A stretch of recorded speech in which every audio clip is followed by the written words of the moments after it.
3, 2, 1. Hi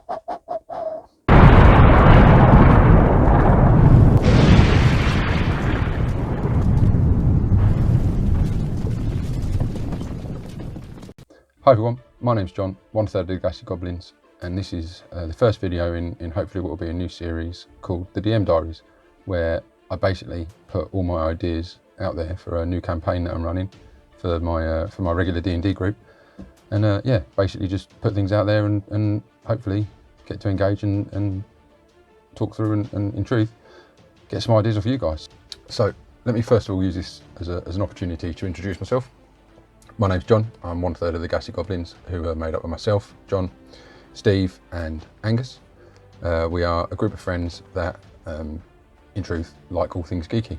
And my main area of fun is Blood Bowl, both tabletop and gaming, and also Dungeons and Dragons. I can't get enough of either of those. I'm big into mini painting, which you can see here, once I understand which way I'm pointing. So the idea for these videos came about from the fact that Steve has been DMing for us on a monthly group for the last 2 years, and in truth he's probably getting to the point of DM burnout, where he's constantly planning and he's wanting to start to play. So he approached me and said, would you mind or do you fancy DMing rather than disband the band, as it were? Do you want to continue, but this time I be the DM, me be the DM? Like, yeah, of course, love it, love DMing, love D&D, love all of it.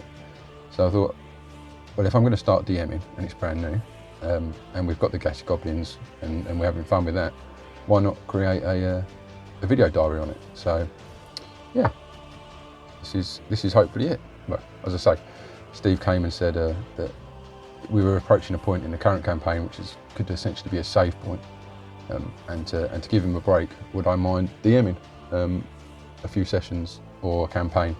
And I jumped at the chance. I've got some good ideas. Well, I think I've got some good ideas. Let's just call them ideas for now, rather than labelling them good or bad. So I've got some ideas, and hopefully we can, as a collective, tell me if I'm going down the wrong path or being a bit too optimistic with my ideas. So the current campaign is what I'd call a find and retrieval campaign. From the looks of it, we as the band of plucky adventurers have to retrieve some artifacts that potentially could be linked to a war or stopping of a war, and it's a kind of like a hunt and a race type campaign, where there's clearly us finding things and somebody else, basically to make sure that the artifacts don't fall into the wrong hands. But for this salvage campaign, salvage is the I think I'm going to call, yeah, screams of salvage. I've caught the idea. For that campaign, I kind of want to go in a different route, stay away from the orcs and things like that, and try and go a little bit darker, which is something a bit surreal for me, because normally I'm run-of-the-mill, stereotypical, fight some orcs, a band of wargs and all sorts like that. But who knows? We'll see. For me, I want to go for well, before I start, first of all, this is the Gassy Goblins YouTube channel. There are 3 of us, and there's a strong potential 2 out of the 3 may see me or may see these videos. So I'll try and, as an outset, I'll try not to put too many plots or things in the videos that aren't required, and talk in general terms. But if they're watching it, and if Steve and Angus, you're watching this, or anyone else from our D&D group, stay away if you want to.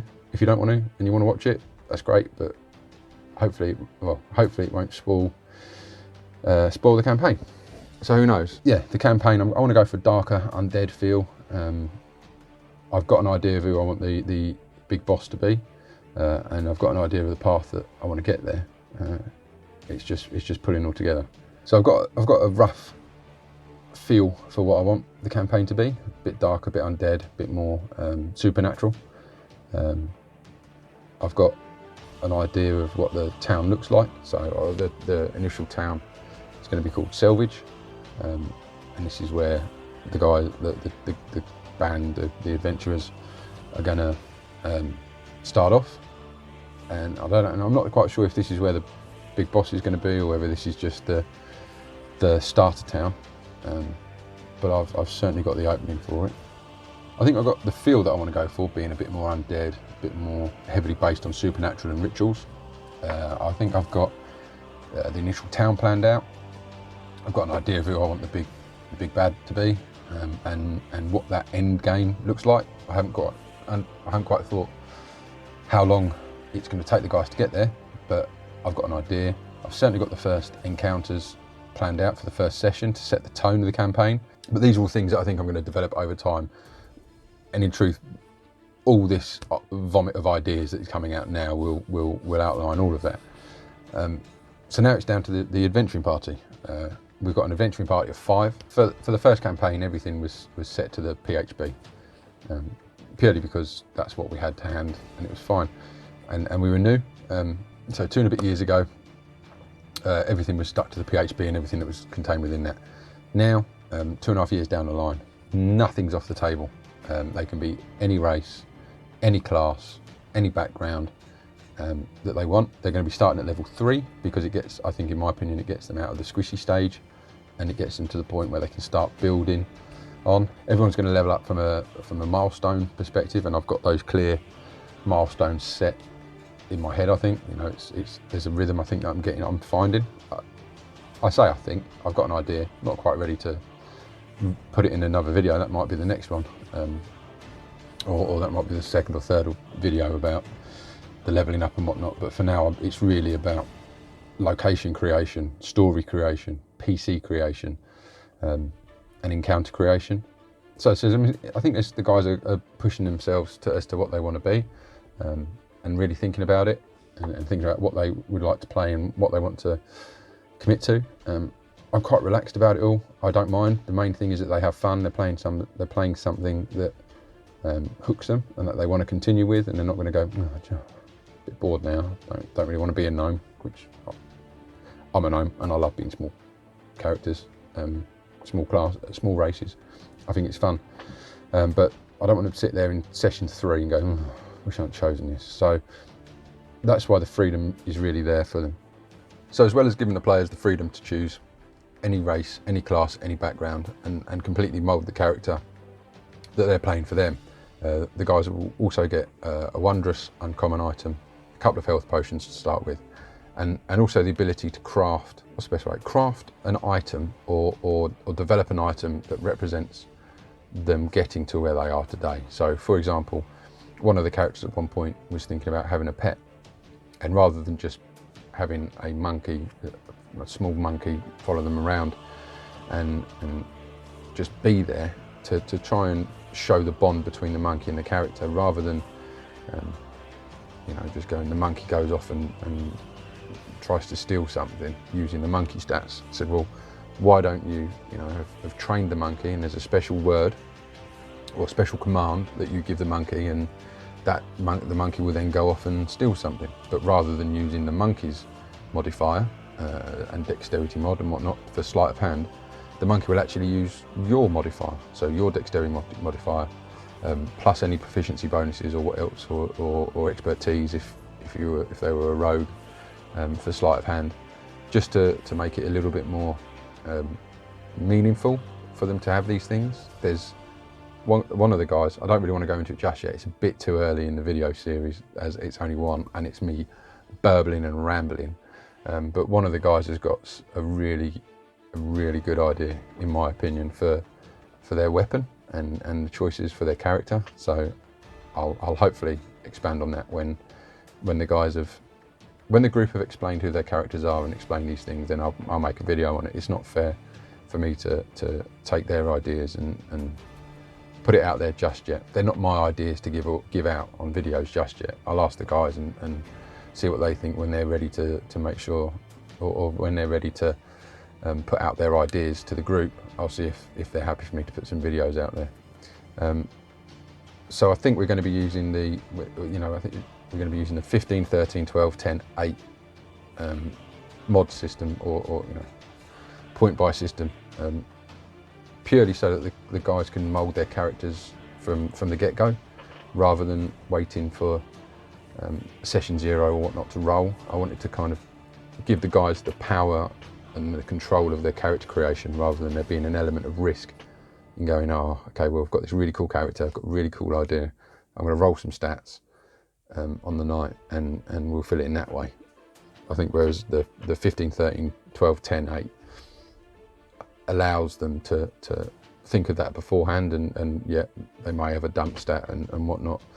But it's something that they can consider now, and it's all within their sphere of influence, as it were. The campaign in my head, I've given it a nice snappy title of The Screams of Selvage. I see it as a Mediterranean looking type town, terraced on the coast, with farms and vineyards and all the good things. And I want to try and incorporate not just maps and incarnate maps. Incarnate? Don't know if I'm saying that right. It doesn't sound right when I'm saying it out loud, but we'll go with it. So I don't just want to use incarnate for battle maps. I've got grid paper that I'll draw my own. A few instances I want to build some pieces of terrain, and I've got ideas, and I'm making a video on that now. But essentially, I want to use a mixture of things to really hook the guys into the story, both visually and storytelling wise. And this ramble and these videos are basically, and these video diaries basically, are going to be my thoughts on it. So I hope you stuck around this long. I hope I've not bored you to tears with it. I'm going to get things wrong when I'm DMing. I'm going to get information wrong. As long as that doesn't detract away from the fun, which is kind of my key driver on this, is that everyone has fun, then I'm happy. So let me know what you think. If you've got any ideas for an undead, supernatural type route, let me know in the comments, or you can contact us on Twitter at Gassy Goblins or at the Gassy Goblins. I'll put it somewhere when I've got it wrong, saying it out loud. But let me know, and let me know if there's anything or any improvements I can do. As I, major caveat, bricking it doing this. This is me in my workshop, surrounded by my minis and my Blood Bowl and my homeschool bits, because pandemic. Yeah, and we'll just see how it goes. Yeah, DM Diaries. Hopefully I'll put another one up if I don't talk myself out of it.